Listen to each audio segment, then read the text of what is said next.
तर आज आपण खूप छान असा मुगाच्या डाळीपासून पौष्टिक असा नवीन पद्धतीने नाश्ता करणार आहोत। खूप सोप्या पद्धतीचा होणार आहे आणि खायला पण एकदम मस्त लागणार आहे आणि कमी साहित्यामध्ये आणि कमी वेळेत बनणार आहे आणि लहानांपासून मोठ्यांपर्यंत सर्वांना आवडणार आहे। त्यामुळे ही रेसिपी शेवटपर्यंत नक्की बघा बरं का। आता इथे मी एक वाटी मोठी वाटी घेतलेली आहे, त्यामध्ये एक वाटी मुगाची डाळ घेतलेली आहे।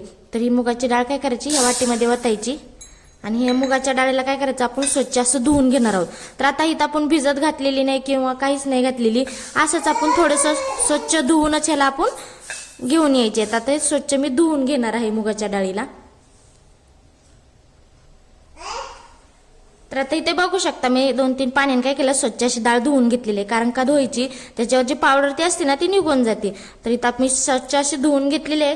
तर आता इथं काय करायचं, एक मिक्सरचं भांडं घ्यायचं आणि त्यामध्ये ही डाळ आपण टाकून घेणार आहोत आणि ह्या डाळीची काय करायची, आपण पावडर करून घेणार आहोत। ह्याला जास्त असं बारीक नाही, मध्यम असंच वाटून घ्यायचं।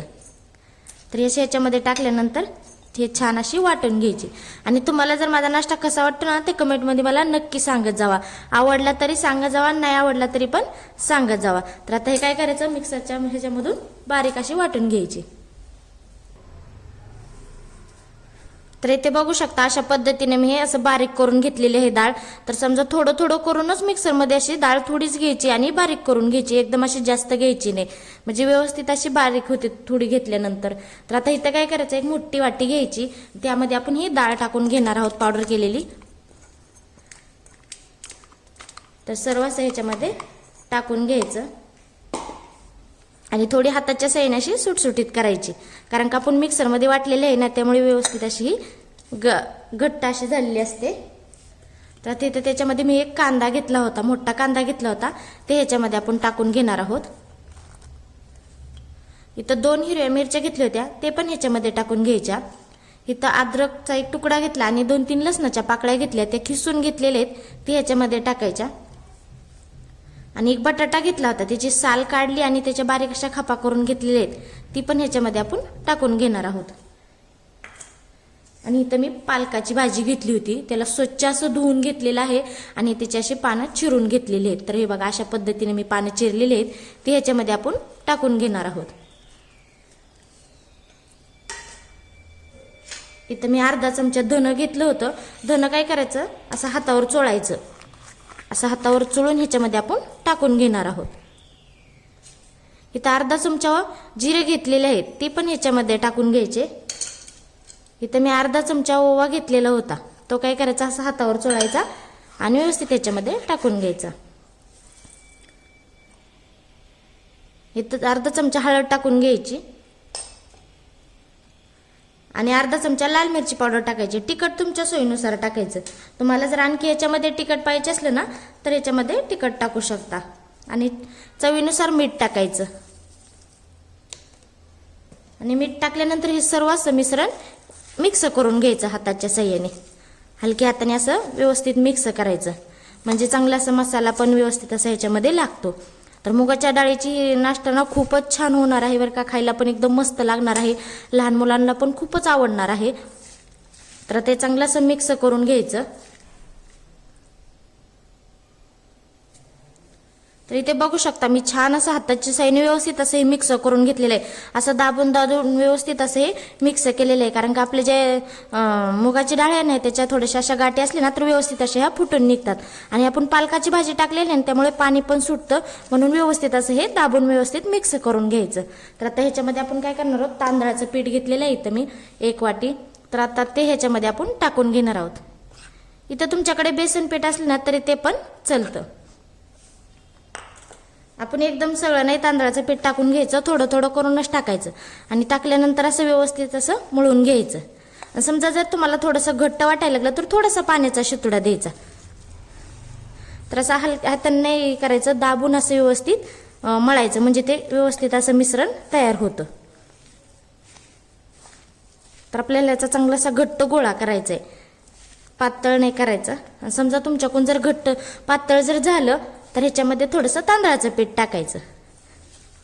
तर आता मी ह्याचा चांगलासा गोळा बनवून घेणार आहे। तर इथे बघू शकता अशा प्रकारे मी छान असा घट्ट गोळा तयार करून घेतलेला आहे. मी काय केलं तर थोडंसं हाताला असं पाणी लावलं आणि पाणी लावल्यानंतर थोडंसं व्यवस्थित असं हे मळून घेतलं. तुम्हाला जर पाणी लागलं असं थोडंसं शिपडून घेतलं तरी पण चालतं. आणि वर काय करायचं असं थोडंसं तेल लावून घ्यायचं, म्हणजे हाताला असं जास्त चिटकत नाही मिश्रण हे. आणि तेल लावल्यानंतर आता ह्याच्यातलं काय करायचं थोडासा असा आपल्याला गोळा काढून घ्यायचा. तर थोडासा असा गोळा काढल्यानंतर ह्या पण हाताला असं आपण तेल लावून घेणार आहोत आणि व्यवस्थित असं हे दाबून घ्यायचं.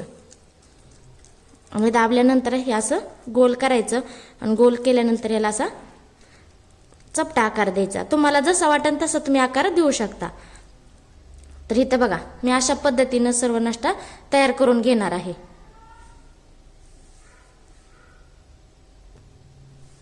तर इथे बघू शकता अशा पद्धतीने मी हा नाश्ता तयार करून घेतलेला आहे. चला तर मग पुढची तयारी आपण करून घेऊया. आता इथे गॅसवरती एक कढई ठेवलेली आहे. कढई आपली गरम पण झालेली आहे. आता त्यामध्ये आपण तेल टाकून घेणार आहोत आणि तेल थोडंसं गरम होऊन द्यायचं आणि गॅस थोडासा मोठा ठेवायचा, म्हणजे पटकन असं तेल आपलं गरम होते. तर आता इथे बघू शकता आपलं तेल गरम झालेलं आहे आणि गॅस थोडासा मध्यम ठेवलेला आहे. तर आता आपण जो नाश्ता तयार करून घेतला होता ना तो ह्या तेलामध्ये आपण टाकून घेणार आहोत आणि मध्यम गॅसवरती छान असं लालसर होईपर्यंत आपण तळून घेणार आहोत. तर मध्यम गॅसवरतीच तळायचं, म्हणजे व्यवस्थित असं हे तळून निघतं.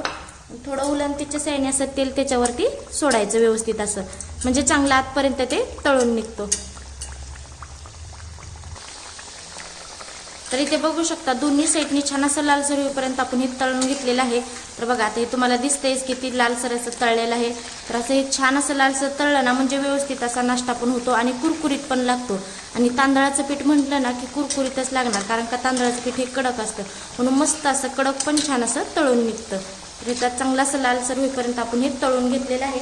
तर आता आपण हे काढून घेणार आहोत. तर व्यवस्थित असं हे सगळं आपण काढून घेतलेलं आहे. तर काय करायचं बाकीचं पण आपण अशाच पद्धतीनं तळून घेणार आहोत.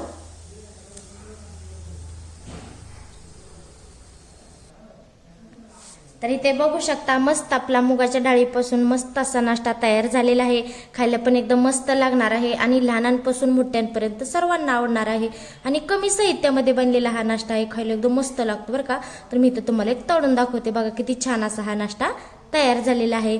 तर बघा तुम्ही घरी नक्की ट्राय करा बरं का. असा पण खाऊ शकतो किंवा शेजवानी चटणी बरोबर खाल्ला तरी पण चालतं. तर तुम्हाला माझी रेसिपी कशी वाटली ना तर कमेंटमध्ये मला नक्की सांगा. चला तर मग भेटूया पुढच्या रेसिपीमध्ये. तोपर्यंत धन्यवाद.